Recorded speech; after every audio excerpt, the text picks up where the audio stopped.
Nathan Caton and Miles Jupp, Chris Addison, Hugh Dennis and Gary Delaney.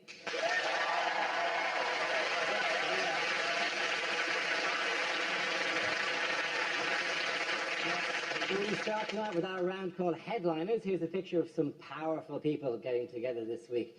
But what does LAGS stand for? Is it Leaders Admire Glossy Surface? Is it how David Icke sees the G8? Lizards, aliens, Germans, sociopaths. A brief concession to reality from David there. Lonely angler goes speed dating. It's probably just Cameron describing what's going to happen, isn't it? He's probably going, later, after globalisation, strippers. Is it leaders assembled for Gangnam Style? I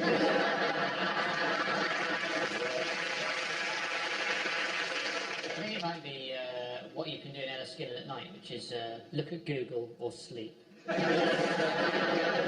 it in fact look at guilty supplier?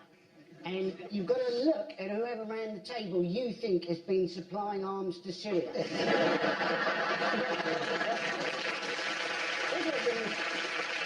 Putin's not making a lot of eye contact in that game, is he? He's just staring at the table. Is it in fact Nick Clegg's role in the whole thing? Liberals are getting snacks. Is it describing the G8 conference, lame attempt to give a shit? He's just probably describing what's going to happen. Watch the system!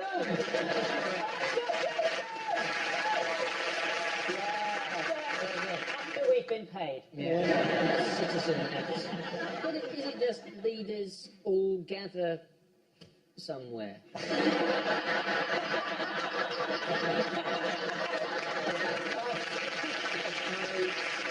So wish it did. Is it leaders attend global summit? It is, of course. Thank you very, very much. Thank you. Yes, the answer I was looking for was leaders attend global summit. This is news that David Cameron has played host to world leaders at the G8 summit in Enniskillen, Northern Ireland. The two-day event saw the leaders discuss Cameron's proposals for a crackdown on tax havens, EU and USA trade arrangements, and the conflict in Syria. Well, as Cameron and indeed the people at Enniskillen were the good hosts. The hotel they're holding this summit in is bankrupt. Yeah. They're holding a summit to fix the global financial crisis in a hotel bankrupted by the global financial crisis. It's like holding a session for a drug user in Charlie Sheen's bathroom. This is a photograph of the leaders outside near Lough Erne, looking for some reason like a Sabutio team, where they're nailed to that plank. It's like something you send away for in the Sunday Express magazine. You pay £19.99 a month. This ceramic model of the world leaders can be yours. 10 different parts. It's like a fairground shooting game for Al Qaeda.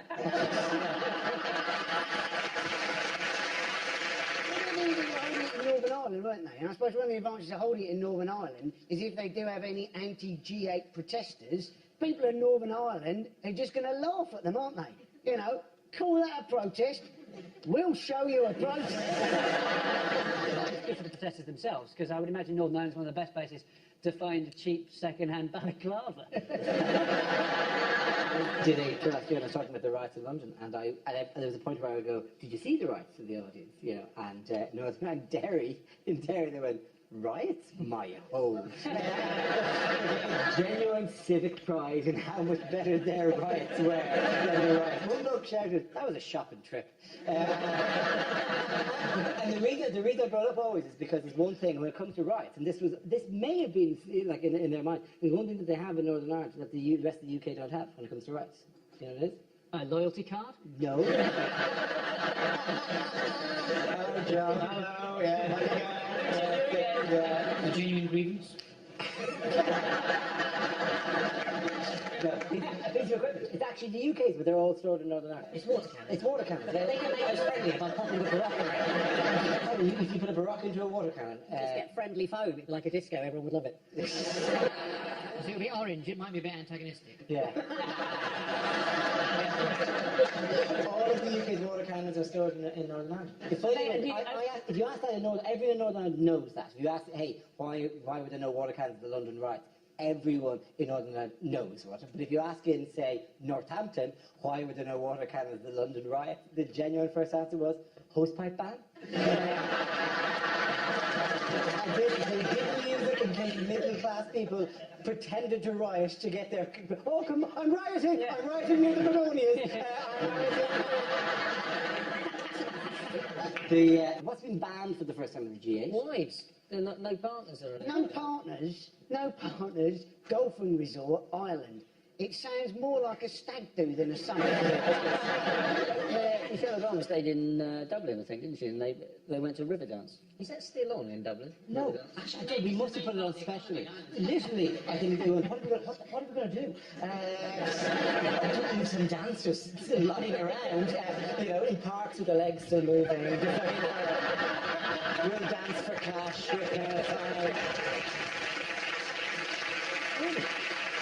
The Obamas think that the reason that in Riverdance they only use the lower half of the body to dance with is because in Ireland all the arms have been decommissioned.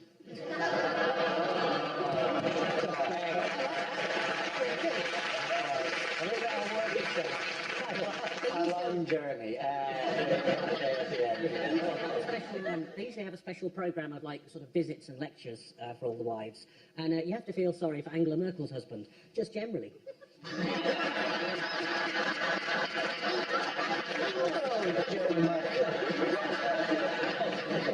Didn't Barack Obama talk to some of the kids before the G8 started? I thought that was good because out of all the leaders, he's probably the best one. One, because he's obviously a great speaker, and also because most of the young white kids nowadays are talking like they're black. So, probably anyone can relate. What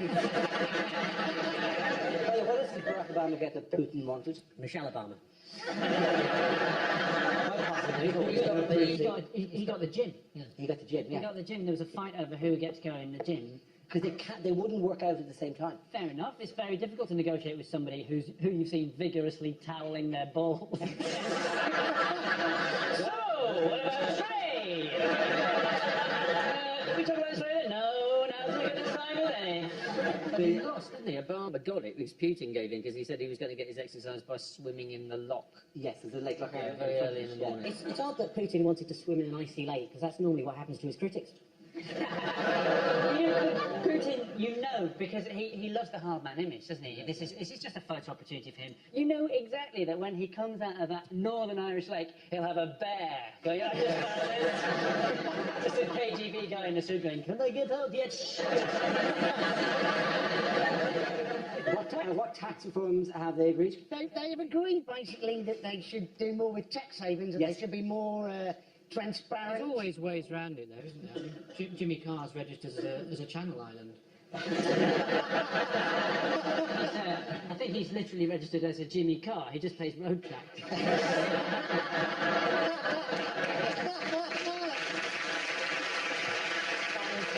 The other day about what they wanted to clamp down on, and for some reason it sang to me that he wanted to clamp down on secretive companies in secretive locations, and there's something like this. It's a perfume. It is secretive companies in secretive locations.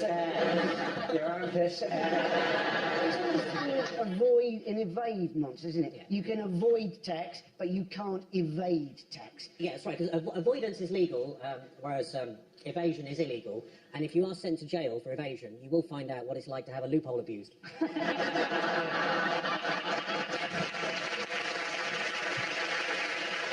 In other words, why might this be affecting children? The story is that there's concern that Lego minifigures are becoming angrier. They're looking angrier, right? Of course they're angry. Of course Lego figures are angry. They're all alcoholics. It's all this for them.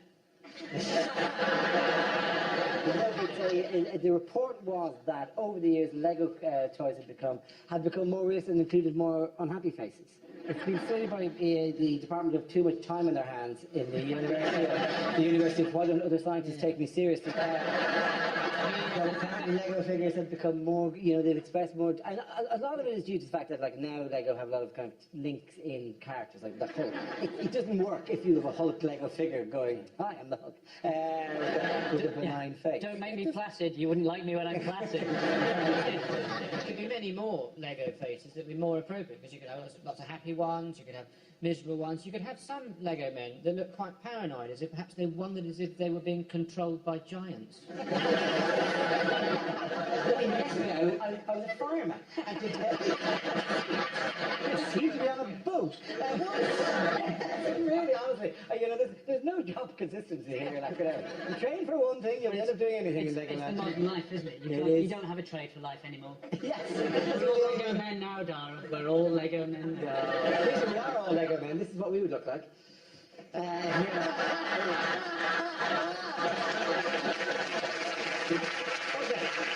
You must look ridiculous, and Andy looks like Lego Colombian drug dealer. Well, Hugh looks like George Michael. Exactly. That image is exactly what I think of when I'm trying to delay orgasm. I wish I could agree. Chris, you and Guy are the winners!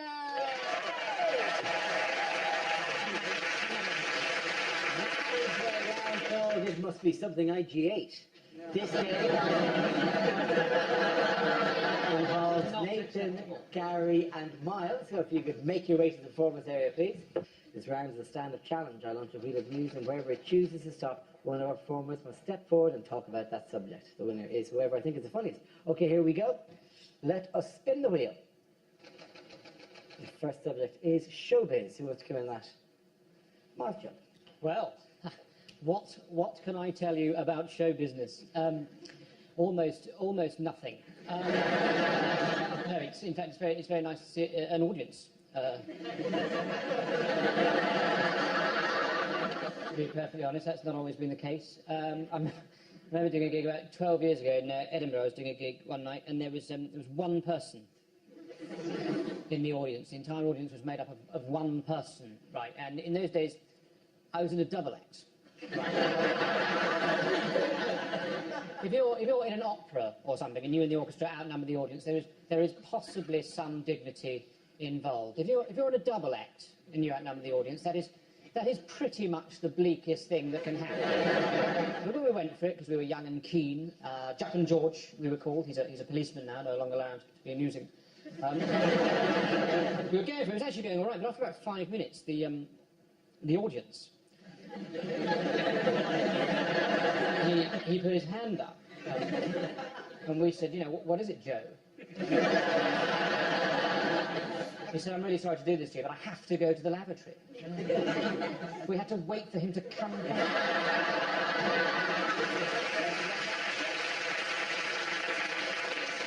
All right, let's spin the wheel again. Next subject is nightclubs. Who wants to come in on that? Nick. Yes, so, nightclubs. I've got to a stage in my life now where I'm not kind of a fan of nightclubs anymore. Like, little things about nightclubs annoy me, like nightclub bouncers, for example. You get those big, massive guys who take their job a bit too seriously, They stand there in front and go, no, you can't come in, you can't come in, yeah? I said so, yeah? I'm here because I'm the boss, all right? I'm here because I'm the boss. It's like, no, you're here because you haven't got any qualifications, man. Don't get it twisted. Of course, I don't say that to his face, because I'm not dumb, I've got qualifications. The biggest reason why I don't like nightclubs is because I don't operate well in nightclubs. Like approaching women, for example. Like, I've got something in me that in nightclubs doesn't work. It's called manners. One time I was doing this gig, right? It was an out-of-town gig. I was staying over for the night, so I thought, you know what, I'll go to a nightclub, check out the local nightlife. I'm in the club, I see this nice girl, very attractive, so I thought, okay, you know what, I'll approach her, right? So I walked up to her and went, hey, how you doing, you alright? You having a good night? And she went, Idiot, though, you're trying to shut me up. Yeah, get me right in bed, man. What are you doing, man? I'm going to talk to you, man. Get me right in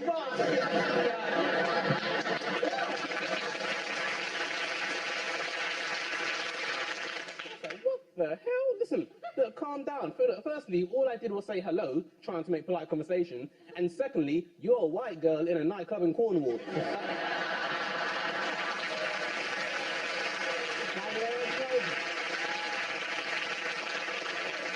So that leaves us with Gary. Let's see what you've been left with. Let's spin the wheel.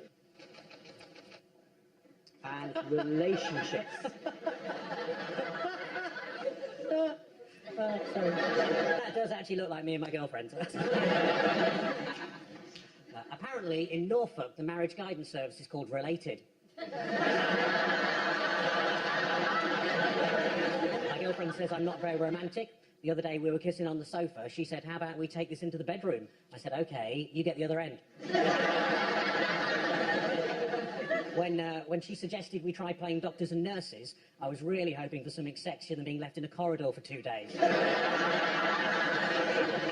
girlfriend and I are trying for a baby. Her mum's agreed to help out, just till I get hard. You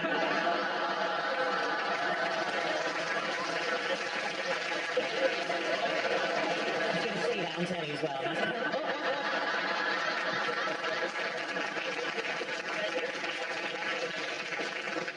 They always say you'll find the love of your life when you're not really looking, which was true, but by then I'd run her over. I'm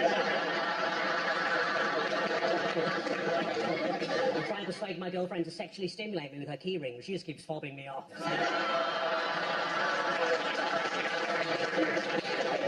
When I heard you could now be a sperm donor by post, I came in a jiffy.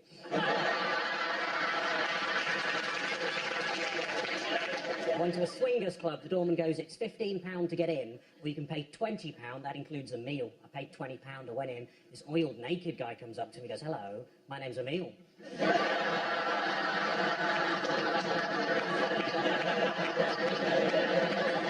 I once had a one-night stand and I didn't get an erection. That isn't cool. Luckily, the woman I was with was really understanding. She just said, don't worry, that used to happen to me. Very well.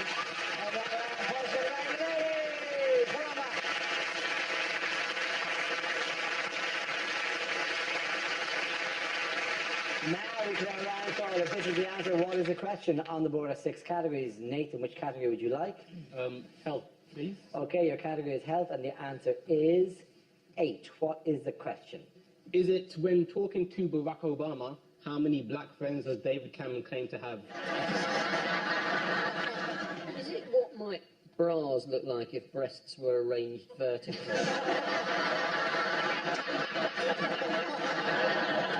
According to figures given to the tax office, how many coffees has Starbucks ever sold? Is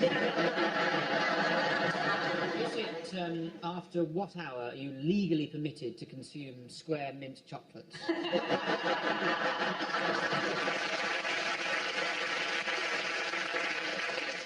Is it how many times has Julian Assange watched the complete DVD collection at the Ecuadorian embassy? Is it, in fact, how many Father's Day cards did Boris Johnson get? Is it how many episodes of Top of the Pops from the 1970s are safe to repeat? Is it how many thousand people are looking at this thinking, why is Lamar doing comedy?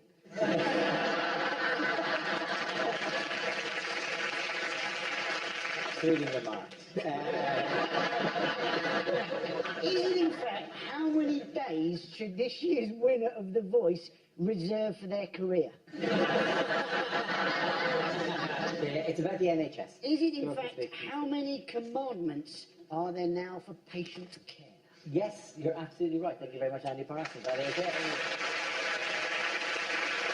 Yes, the question I was was how many care commandments are being proposed for hospitals to help improve standards for patients. This is the news that the Care Quality Commission proposes that doctors and nurses should be issued with 8 fundamentals of care to ensure that patients are treated well. The charter, to be displayed in every ward in GP surgery across the country, is one of a number of proposals to improve standards of health care. Now, obviously, traditionally there are 10 commandments, but they felt it unnecessary to include the one about the donkey. The one about the donkey? There's a Donkey, it's an oxen, isn't it? Welcome to Mock the Week 458 BC. Thou shalt not cover thy neighbour's drip. I shall have a right to wear a gown that doesn't show your bum. Food that can be cut with a knife. They're so desperate for money. My nan was in hospital recently and they had to kick her off her trolley because they were taking it back to Asda for the pound. I'll take your nan's off her trolley anyway. I can't offend any more family today. Other news, what has been compared this week to a bad pub quiz? Is it not the week?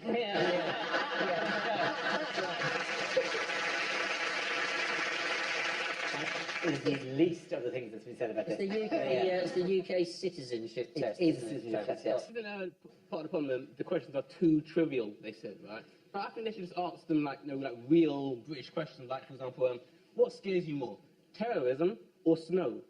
I'll give some examples of the question, right? Just so you get the idea of what stuff is being asked. And the problem is, you cherry pick any of these, you can make it all seem ridiculous. But they're quizzes, stuff like this. Which of the following statements is correct? The Mousetrap is a play that's been running in London's West End since 1952, or it's an environmental policy aimed to prevent mice from destroying crops. I like the way that it's like an ad for the Mousetrap, which needs, Other questions: which sport can be traced back to 15th century Scotland? Surfing, Formula One, golf, or motorbike racing. These are the actual questions. These are actual questions off the test. But this isn't like a bad pub quiz. This is like one of those quizzes at the end of before the break on ITV. Yeah.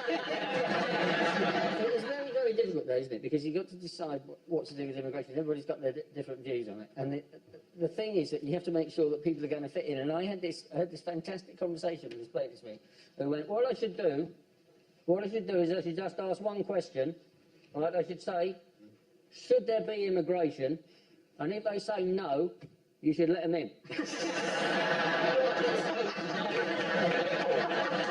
Well, it would be good if midway through the test, it would stop and go, okay, you've got Welsh citizenship. It's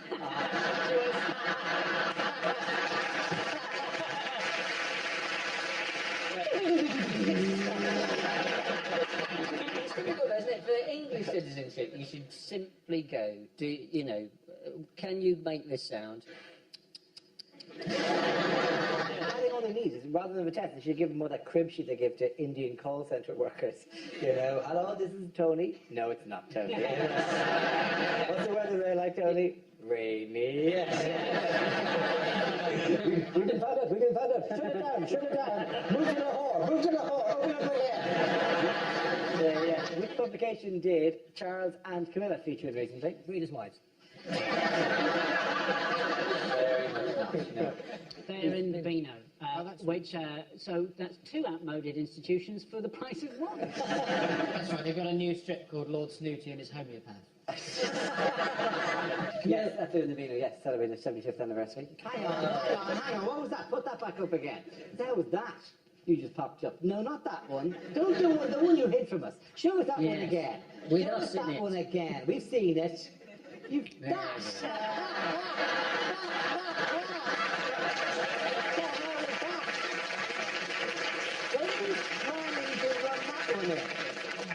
Some of us come out of it really badly. Andy used to be a baby. He's tiny. He's a baby. I think we Minnie the Minx or something like that. Huge! So like a giant, you look like Sigourney Weaver. Which one is holding the love beads? They ain't going anywhere near me. Wayne Rooney. We're all the losers there. Wait, that's been done by the person who actually draws Dennis the Menace. Why are we losers? Surely that's a life win. Look at me. I'm like a tree. I'm a tree with a potato with a smaller potato. They're giving me a chin that makes me look like a stealth bomber. Okay, at the end of that round, Paul's got Andy, Nathan, and Mike.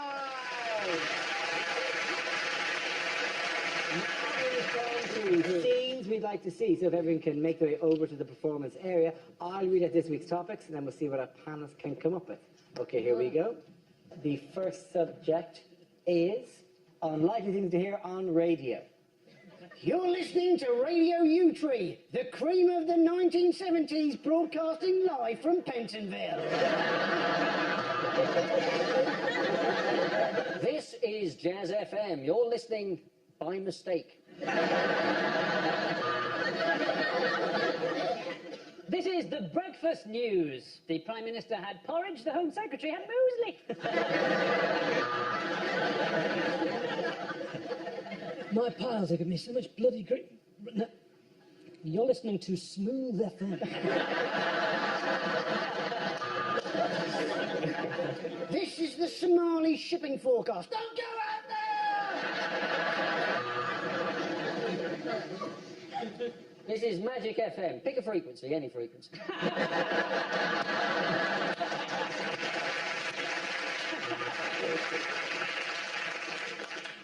F9 hit. A2 miss. C3 hit. That was the battle shipping forecast.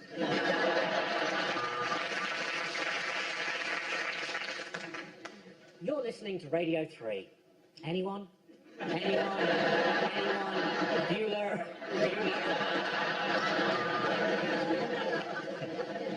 On Talk Radio today, we've been discussing what a tosser Nick Clegg is.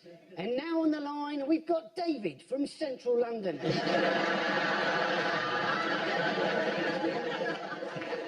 That was God is Dead by Black Sabbath. You're listening to Vatican Radio.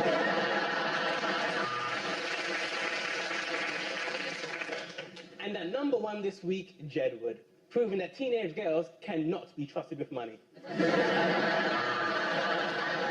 Well, I'm in the eye in the sky with the travel report. I've waited 20 years to file this particular report. If I look down, I can see red lorry, yellow lorry, red lorry, yellow... Don't touch that dial. I'm defrosting a pie.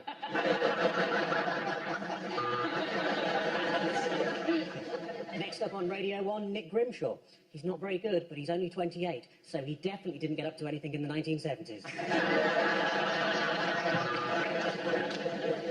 Next, Ed Miliband lays out his policies in I'm sorry I haven't a clue. It's now 10 p.m. on Radio 4. And before the news, here's 5 minutes of free porn.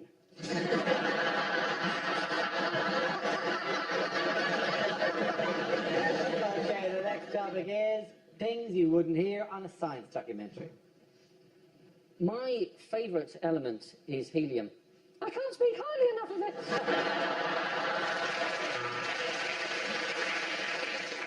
it. The solar system is so vast that it could comfortably accommodate your mum.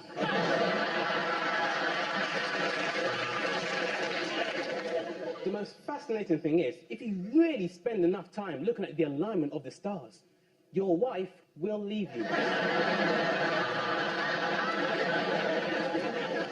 They call it dark matter.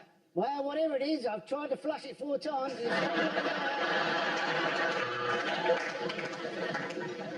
The light from this new, distant planet takes so long to get here that we're actually seeing things that happened years ago. And that's why scientists have named it Dave.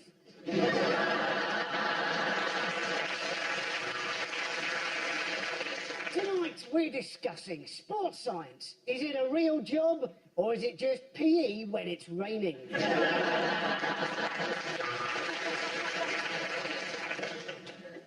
In our next experiment, we're going to prove that putting Dara O'Brien in a room full of young people still doesn't make science interesting.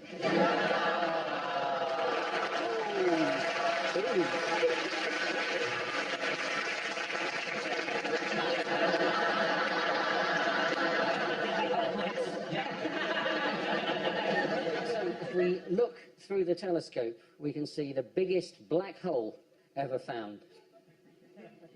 Oh no, I've left the lens cap on.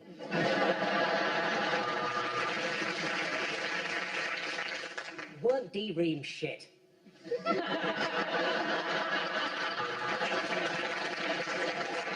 How does your granny stairlift work? Well, it's all to do with nanotechnology.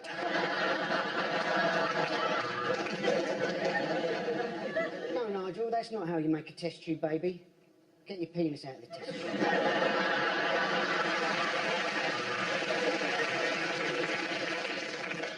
So this is amazing, right? So what you're saying is that somewhere, Professor Cox, in a parallel universe, there is me with hair. That's right, Dara.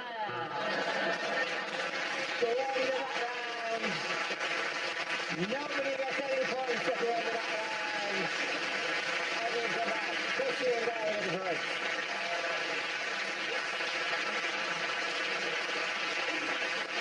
And that's the end of the show. This week's winners are Chris Anderson, Hugh Dennis, and Gary Delaney. Commiserations to Andy Parton, Nathan Casey, and Mark Jupp. Thank you for watching. I'm Gary Green. Good night. And Gary Delaney returns to Mock the Week as a guest next week alongside Holly Walsh and Josh Widdicombe. That's next Thursday at 10.